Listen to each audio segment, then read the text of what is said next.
teman-teman, kembali lagi bersama saya Arta. Pada pertemuan kali ini kita akan membahas dua pertanyaan penting. Yang pertama adalah apakah sel B yang tidak lolos seleksi negatif itu akan langsung mengalami apoptosis? Dan pertanyaan yang kedua, kenapa sel B hanya mampu memproduksi satu jenis antibodi? Nah, untuk menjawab pertanyaan tersebut, mari kita simak video berikut ini. Ketika sel B telah berhasil melakukan penyusunan ulang gen pada gen penyusun rantai ringan ataupun gen penyusun rantai berat, maka sel B akan berkembang menjadi sel B immature yang dicirikan dengan adanya imunoglobulin M di permukaan selnya. Nah, sel B immature ini kemudian akan mengalami seleksi negatif. Pada seleksi negatif, sel B yang tidak berhasil mengenali antigen sendiri itu akan lolos seleksi dan kemudian berkembang menjadi sel B dewasa atau mature, sedangkan sel B yang mampu mengenali antigen sendiri akan apoptosis. Nah, pertanyaannya, apakah seketika langsung apoptosis? Jawabannya tidak. Jadi, sel B yang mampu mengenali antigen sendiri itu akan mengalami yang namanya penyusunan ulang gen.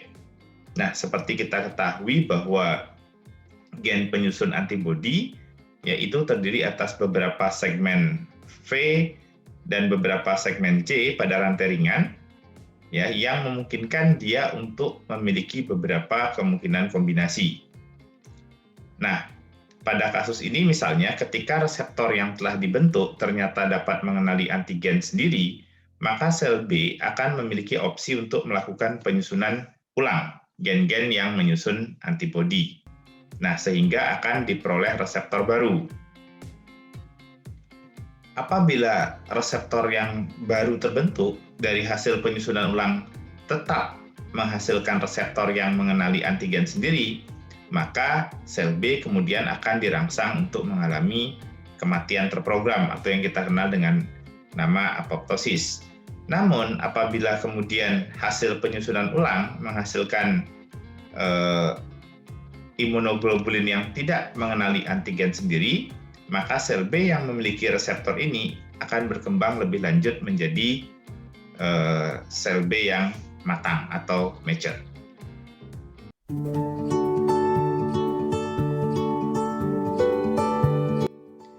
Pada pertemuan sebelumnya, kita sudah mengetahui bahwa antibodi disusun oleh dua rantai yang berbeda, yaitu rantai berat dan rantai ringan. Di dalam sel B, itu terdapat satu gen yang mengkode rantai berat dan dua gen yang mengkode rantai ringan, yaitu rantai lambda dan rantai kappa. Masing-masing itu punya sepasang alel. Sehingga, jika semua gen ini berfungsi, kombinasi rantai berat dan rantai ringan itu seharusnya memungkinkan sel B memiliki 8 imunoglobulin yang berbeda di permukaan selnya. Namun pada kenyataannya, satu sel B hanya memiliki satu jenis imunoglobulin di permukaan selnya. Nah, kenapa ini bisa terjadi? Nah, diagram ini memberikan jawaban kenapa sel B hanya memiliki atau hanya mampu memproduksi satu jenis antibodi, padahal dia memiliki peluang untuk memproduksi 8 tipe antibodi yang berbeda. Pada probisel akan terjadi penyusunan ulang rantai berat di mana segmen D dan C itu akan mengalami penyusunan ulang. Proses penyusunan DJ ini terjadi pada kedua kromosom. Selanjutnya akan dilanjutkan pada sel probisel akhir. Di sini akan terjadi penyusunan ulang DJ dengan segmen V pada salah satu kromosom. Jika ini gagal menghasilkan rantai berat yang fungsional, maka dia akan berlanjut ke kromosom berikutnya. Nah, jika juga tetap gagal untuk menghasilkan rantai berat, maka sel akan mengalami apoptosis. Jika penyusunan ulang pada rantai berat berhasil membentuk rantai berat yang fungsional, maka pada fase pre-B itu akan dilanjutkan dengan penyusunan rantai ringan. Diawali dengan penyusunan ulang VJ pada rantai kappa. Nah, jika penyusunan ulang pada kromosom pertama gagal, maka akan dilanjutkan ke kromosom kedua.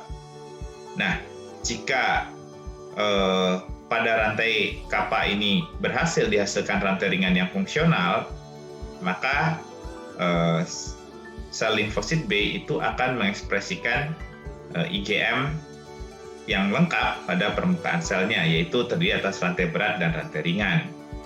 Tetapi apabila penyusunan ulang pada rantai kappa gagal, maka penyusunan ulang akan dilanjutkan ke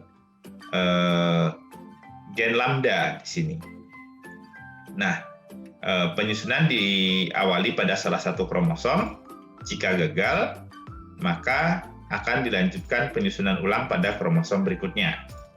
Nah, jika berhasil, maka akan terbentuk sel B dengan IgM di sini yang lengkap terdiri atas rantai berat dan rantai ringan, di mana rantai ringannya di sini adalah jenis lambda.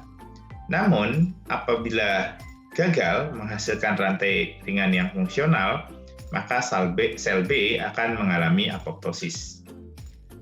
Nah, semua peristiwa ini ya menunjukkan adanya dua hal. Yang pertama adalah eksklusi alel. Nah, eksklusi alel itu apa?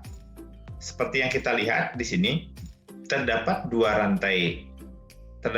gen yang menyusun rantai berat, tapi pada saat yang bersamaan hanya salah satu yang akan dipakai. Ya, ketika satu sudah berhasil, maka yang lain tidak akan disusun ulang. Yang kedua adalah eksklusi isotype. Dan di mana pada rantai ringan terdapat ada dua jenis gen.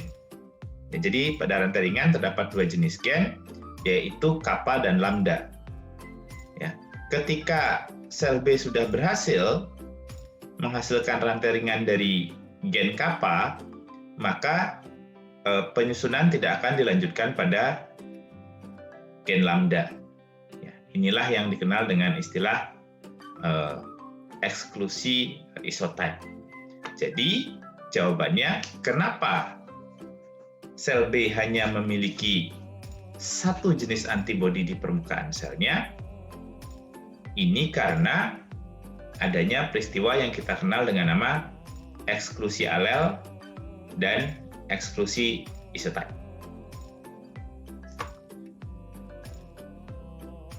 Nah, sekian video kali ini, semoga memberikan sedikit pemahaman mengenai perkembangan dari sel B.